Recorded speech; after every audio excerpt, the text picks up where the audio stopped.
I was just 13 years old when all of a sudden, my whole life changed. My childhood got interrupted by something no kid deserves to experience. From one moment to the other, I had to face heavy panic attacks and constant anxiety on a daily basis. It took everything I had and knocked me down so often, I didn't even keep track of it. Those years I learned everything about my fear. I analyzed all my habits and their effects and eventually made up methods to kill it piece by piece. No therapy, no meds, just pure mental strength.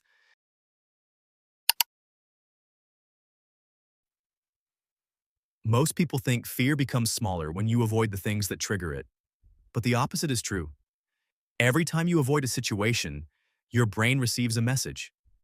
A very dangerous message. It learns. This situation must have been dangerous because we escaped from it.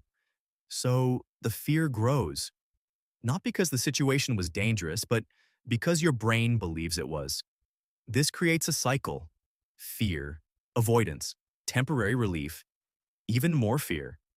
And people can stay trapped in that cycle for years. Not because they're weak, but because avoidance feels like the correct decision in the moment. The problem is that short-term comfort often creates long-term suffering. At some point, I realized something that completely changed my life. Fear itself was never destroying my confidence. Running away from fear was. Every time I left a situation, I reinforced the belief that I couldn't handle it. Every time I stayed, I slowly built evidence that I could. And confidence is nothing more than evidence. Evidence that you've survived difficult moments before. Evidence that you can trust yourself. Evidence that you're stronger than you think. That's why courage is not the absence of fear. Courage is staying when fear tells you to leave. Whenever fear appears, I want you to remember three things. First, name it. Not a heart attack. Not a catastrophe. Not the end. Fear. Just fear.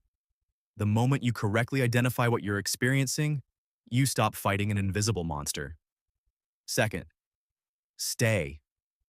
This is where transformation happens. Not when you feel ready. Not when you feel comfortable. Right here. When every part of you wants to leave. Because every minute you stay, you're teaching your brain a new lesson. You're showing it that discomfort is not danger. You're proving that fear can exist without controlling your actions. Third, remember who you're becoming. This is the part most people miss. Every time you stay instead of run, you're not just reducing fear. You're building an identity. You're becoming the kind of person who doesn't surrender to every uncomfortable feeling. The kind of person who trusts themselves. The kind of person who keeps moving forward. And that identity becomes stronger every single time you choose courage over comfort.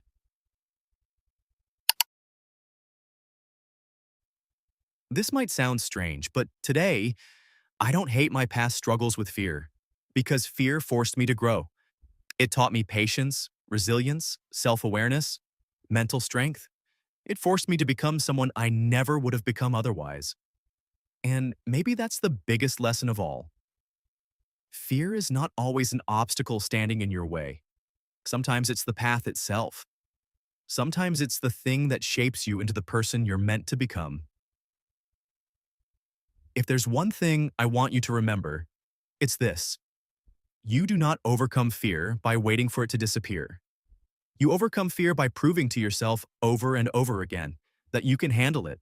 Stay a little longer, trust yourself a little more. Take the step anyway. Because one day you'll look back and realize that fear never had the power you thought it had. The moment you stop running from fear is the moment fear starts losing its power over you.